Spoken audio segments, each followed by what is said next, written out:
Assalamualaikum warahmatullahi wabarakatuh. Kami dari kelompok 11 akan mempresentasikan bab kutipan dan rujukan. Sebelumnya, perkenalkan kelompok kami. Yang pertama, Akila Irmalia dengan NIM 22030214012. Yang kedua, saya Dona Kurniasi dengan NIM 22030214016. Yang ketiga, Natania Eka Harto dengan NIM 22030214028.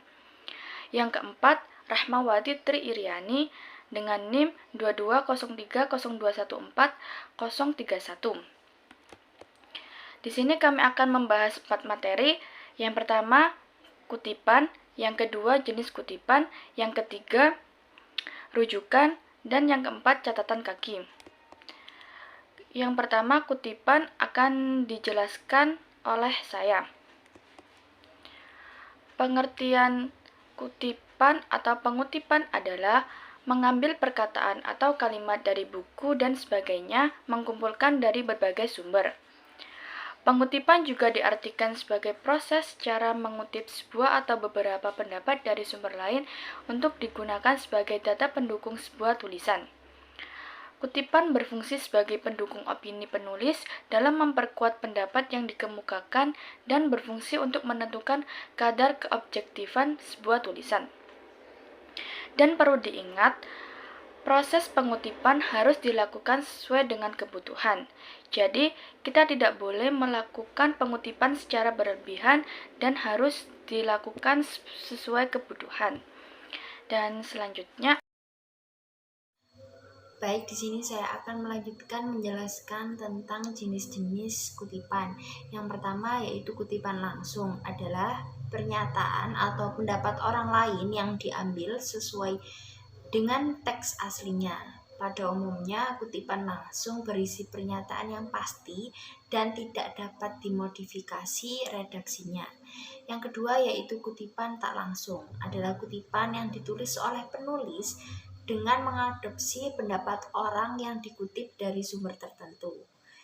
Yang ketiga yaitu kutipan pendek, adalah pendapat atau pernyataan orang lain yang diambil dalam sumber tertulis dengan jumlah kata kurang dari 40 kata atau kurang dari 4 baris ketikan.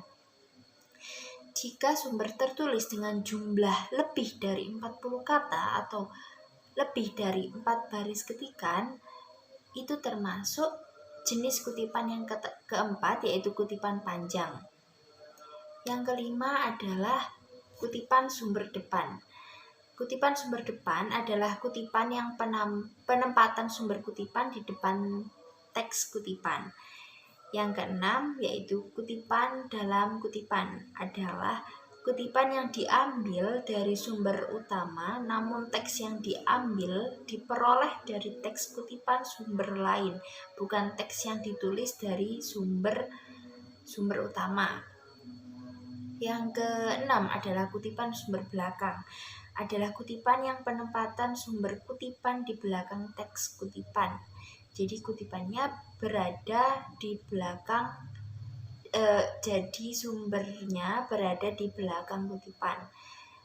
Kutipan yang ke-8 atau yang terakhir yaitu kutipan dari 2 atau lebih sumber. Tidak berbeda dengan jenis kutipan yang lain, namun bedanya hanya pada jumlah sumber kutipan yang diambil. Untuk penjelasan selanjutnya yaitu penjelasan tentang contoh jenis kutipan. Yang pertama yaitu kutipan langsung. Bisa kita lihat bahwa sejalan dengan pendapat tersebut, Kraft pada tahun 1994 pada halaman 1 menjelaskan dalam tanda kutip, bahasa adalah alat komunikasi antara anggota masyarakat berupa simbol bunyi yang dihasilkan oleh alat ucap manusia. Kutipan langsung biasanya ditandai dengan ciri-ciri terdapat tanda kutip. Yang kedua adalah kutipan tidak langsung, yaitu sejalan dengan pendapat tersebut, Kraft pada tahun 1994 pada halaman 7 menjelaskan bahwa bahasa adalah suatu alat komunikasi antara anggota masyarakat berupa simbol bunyi yang arbitrer yang dihasilkan oleh alat ucap manusia. Kutipan tidak langsung biasanya cenderung berupa sebuah pernyataan. Yang ketiga yaitu kutipan pendek. Sebagai hiburan, randai kerap kali dilaksanakan untuk mengiringi acara-acara adat dan perhelatan atau kendari. Hal ini ditegaskan oleh Esten dan kawan-kawan pada tahun 1981 di halaman 115 yang menyatakan bahwa permainan randai adalah bagian-bagian dari acara kegembiraan. Unsur hiburan terlihat dari gerakannya yang penuh irama dan tepuk tangan gemuruh dari peserta randai. Termasuk kutipan pendek karena kurang dari 40 kalimat atau kurang dari 4 baris. Kutipan panjang yaitu banyak faktor yang menentukan keberhasilan seseorang dalam melakukan suatu pekerjaan, karena keberhasilan tersebut merupakan keterlibatan beberapa unsur yang tidak bisa lepas dari kehidupan manusia. Hal ini senada dengan pernyataan Akbar yang menyatakan bahwa kesuksesan seseorang tidak ditentukan semata-mata oleh pengetahuan dan kemampuan teknis atau hard skill saja, dan seterusnya. Kutipan tersebut termasuk kutipan panjang karena lebih dari 40 kalimat atau lebih dari 4 baris. Yang selanjutnya yaitu contoh dari kutipan sumber depan. Simbol yang tergantung pada tujuan mulia ataupun sakral dari benda seperti yang dikemukakan oleh Ricoeur pada tahun 1988 pada halaman 2. It's and the work on interpretation dan seterusnya. Dikatakan kutipan sumber depan karena sumbernya diletakkan ditempatkan sebelum kutipan. Yang keenam yaitu kutipan sumber belakang, yaitu penganalisisan data ditunjukkan untuk mengupayakan pemahaman pembaca terhadap hakikat penelitian yang dilakukan. Hal ini sesuai dengan pernyataan yang berbunyi, analisis data adalah sebuah proses sistematis dalam mencari dan menata transkripsi, wawancara, dan seterusnya. Dikutip dari Botgan dan Bigland pada tahun 1982 pada halaman 145. Kutipan tersebut dikatakan kutipan sumber belakang karena sumbernya ditempatkan setelah kutipan. Yang terakhir adalah kutipan dalam kutipan, yaitu contohnya, konsep pendidikan merupakan hal yang sangat relatif karena pendidikan sangat tergantung dari tujuannya masing-masing. Ki Hajar Dewantara mengutip dalam Badrun pada tahun 1999 di halaman 14 menyatakan bahwa pendidikan umumnya berarti daya upaya untuk memajukan bertumbuhnya budi pekerti dan seterusnya. Di kutipan tersebut dikatakan kutipan dalam kutipan karena penulis mengutip Ki Hajar Dewantara yang mengutip dalam Badrun pada tahun 1999 pada halaman 14. Yang terakhir yaitu kutipan dari 2 atau lebih sumber. Contohnya, endapan adalah zat yang memisahkan diri dari lautan berfase, padat, dan terbentuk apabila larutan terlalu jenuh pada zat yang bersangkutan.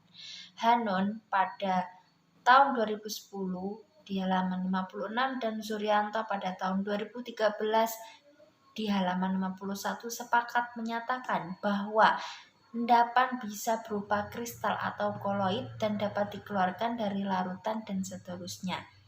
Kutipan tersebut dikatakan kutipan dari 2 atau lebih sumber karena penulis mengutip dari lebih dari 2 sumber, yaitu Harun dan Suryanto. Selanjutnya adalah rujukan. Rujukan adalah sumber informasi yang digunakan untuk mendapatkan keterangan lebih banyak tentang sesuatu yang dirujuk. Dari rujukan, pengarang maupun pembaca dapat memperdalam pengetahuan. Rujukan ini sering kita kenal dengan daftar pustaka atau daftar rujukan. Pada dasarnya, kedua istilah tersebut memiliki hakikat yang berbeda. Daftar rujukan adalah semua sumber informasi yang digunakan oleh penulis dalam memperkaya tulisannya dan digunakan secara langsung dalam karya yang dibuat. Sedangkan daftar pustaka adalah sumber informasi yang digunakan penulis untuk memperkaya pemahaman materinya, namun tidak digunakan secara langsung dalam tulisannya. Oke, selanjutnya adalah komponen rujukan. Komponen rujukan terdiri dari 5 hal, yaitu penulis, tahun sumber, judul sumber, kota tempat sumber diterbitkan, dan penerbit. Selanjutnya saya akan menjelaskan ketentuan mengenai penulis. Dalam penulisan rujukan, penulis memiliki beberapa ketentuan. Yang pertama, nama pengarang ditulis terbalik, yaitu nama belakang pengarang ditulis di depan, diikuti tanda koma lalu nama depan. Yang kedua, tanpa diikuti gelar atau titel apapun. Yang ketiga, dibolehkan menyingkat nama pengarang. Dan selanjutnya, bila pengarangnya 2 orang, keduanya harus dicantumkan. Pengarang pertama dibalik dan pengarang kedua ditulis terbalik. Yang kelima, jika pengarang lebih dari 2 orang, cukup pengarang pertama yang ditulis selalu diikuti tanda koma dan DKK. Dan yang keenam, jika dalam daftar rujukan terdapat lebih dari 1 rujukan yang ditulis oleh seorang pengarang, setiap daftar rujukan harus mencantumkan nama pengarang. Dan yang terakhir, jika pengarang merupakan editor atau penyunting, maka sesudah nama ditulis eds atau penyunting dalam kurung. Oke, yang selanjutnya adalah tahun sumber. Tahun sumber adalah waktu kapan buku sumber rujukan ditulis dan dipublikasikan. Ketentuan penulisan tahun buku sebagai berikut, yaitu ditulis sesudah nama pengarang, diakhiri tanda titik. Yang kedua, tidak boleh ditulis dalam tanda kurung. Dan yang ketiga, jika rujukan tidak diketahui tahun terbitnya, maka ditulis dengan kata tanpa tahun. Kemudian komponen yang ketiga adalah judul sumber. Dalam penulisannya, judul sumber memiliki beberapa ketentuan, yaitu yang pertama, ditulis cetak miring atau italik atau garis bawah bila ketik manual. Dan yang kedua, ada anak judul ditulis sesudah judul dibatasi oleh tanda titik 2. Dan yang ketiga, judul artikel, skripsi, laporan, penelitian, selain buku ditulis di antara tanda petik. Dan yang keempat, keterangan menyertai judul, yaitu jilid, edisi terjemahan, ditulis sesudah judul di akhir tanda titik. Khususnya karya terjemahan dilengkapi nama penerjemah. Dan yang kelima, jika judul rujukan berupa artikel yang terdapat dalam sebuah buku, majalah, dan media lain, ditulis di antara tanda petik dan dilanjutkan dengan pengarang, nama media atau buku, tempat artikel itu dimuat, dan diakhiri tanda titik. Kemudian komponen yang keempat yaitu kota tempat sumber diterbitkan. Ketentuan penulisan kota tempat di mana sumber rujukan diterbitkan yaitu yang pertama, nama kota ditulis secara spesifik di mana sumber diterbitkan. Yang kedua, penulisan kota diakhiri tanda titik 2. Kemudian komponen yang terakhir yaitu penerbit. Penerbit adalah lembaga yang menerbitkan sumber rujukan. Selain itu, penerbit juga bisa berupa nama percetakan yang mencetak sumber rujukan. Ketentuan penulisan penerbit adalah yang pertama, menulis lembaga penerbit dengan lengkap. Dan yang kedua, menulis nama percetakan dengan lengkap. Dan yang terakhir adalah tanpa diakhiri tanda titik. Baik, di sini kami akan memberikan sedikit catatan tentang penulisan daftar rujukan. Penulisan daftar rujukan dapat dilakukan dalam 2 gaya. Yang pertama, gaya bidang humaniora, yaitu pemakaian tanda baca sesuai dengan kaidah dalam Puebi. Patut diingat bahwa angka tahun ditempatkan di belakang keterangan penerbit dan unsur-unsur daftar pustaka dipisahkan oleh tanda titik. Sebagai contoh yaitu penulisannya Halim, Amran, titik intonasi dalam hubungannya dengan sintaksis bahasa Indonesia, titik Jakarta, tanda titik 2, jambatan, koma, tahunnya yaitu 1984, kemudian diakhiri dengan tanda titik. Dan yang kedua, gaya bidang sains, yaitu tahun terbit ditulis di belakang nama pengarang dan huruf kapital hanya dipakai pada kata pertama judul. Kata lainnya selain nama diri ditulis dengan huruf biasa. Sebagai contohnya yaitu Halim, Amran, titik 1984, titik intonasi dalam hubungannya dengan sintaksis bahasa Indonesia, titik Jakarta, titik 2 jambatan. Baik, gaya yang terakhir yaitu gaya kombinasi. Sebagai contoh, Halim, Amran, titik 1984, titik intonasi dalam hubungannya dengan sintaksis bahasa Indonesia, titik Jakarta, titik 2 jambatan. Dalam pemilihan gaya penulisan daftar rujukan harus konsisten, artinya hendaknya tidak digunakan secara bervariasi di dalam sebuah daftar rujukan. Baik, itu tadi penjelasan dari saya. Yang materi selanjutnya akan dijelaskan oleh rekan saya. Terima kasih. Di sini saya akan menjelaskan rujukan dari koran atau majalah. Hal-hal yang perlu diperhatikan dalam menulis rujukan dari koran yaitu nama pengarang ditulis paling awal, lalu diikuti tanggal, bulan, dan tahun terbit. Yang kedua, nama majalah ditulis dengan huruf kecil. Lalu yang ketiga, judul artikel ditulis di antara tanda petik 2. Lalu rujukan dari dokumen resmi atau pemerintah. Rujukan berupa dokumen resmi negara dan lembaga teknik penulisannya seperti contoh berikut. Untuk penulisan rujukan yaitu Pusat Pembinaan dan Pengembangan Bahasa, titik 1990, titik Pedoman Penulisan Laporan Penelitian. Yang tulisan pedoman penulisan laporan penelitian ditulis italik, titik Jakarta, titik 2 Departemen Pendidikan dan Kebudayaan. Rujukan dari internet. Berikut contoh-contoh penulisan rujukan dari internet. 1. Rujukan dari internet berupa karya individual, seperti contoh berikut. Lalu yang kedua, rujukan dari internet berupa artikel jurnal, seperti contoh berikut yang terlampir. Yang ketiga, rujukan dari internet berupa bahan diskusi, seperti contoh yang terlampir. Lalu yang keempat, rujukan dari internet berupa pos elektronika pribadi, seperti contoh berikut ini. Lalu yang keempat ada catatan kaki. Pengertian dari catatan kaki adalah catatan rujukan kepustakaan yang dapat ditempatkan pada bagian akhir setiap halaman atau dikumpulkan pada bagian akhir setiap artikel, bab, atau buku. Beberapa hal yang perlu diperhatikan yakni 1. Berfungsi sebagai pemberi keterangan tambahan yang catatan kaki bersifat umum atau yang berasal dari sumber lisan. Yang kedua, catatan kaki ditempatkan pada bagian bawah halaman. Yang ketiga, nomor catatan kaki dalam teks diletakkan langsung di belakang huruf terakhir pernyataan yang diberi catatan ditulis naik setengah spasi. Yang keempat, catatan kaki lebih dari 2 baris ditulis dengan 1 spasi. Yang kelima adalah penulisan catatan kaki berupa rujukan dimulai dari nama akhir pengarang.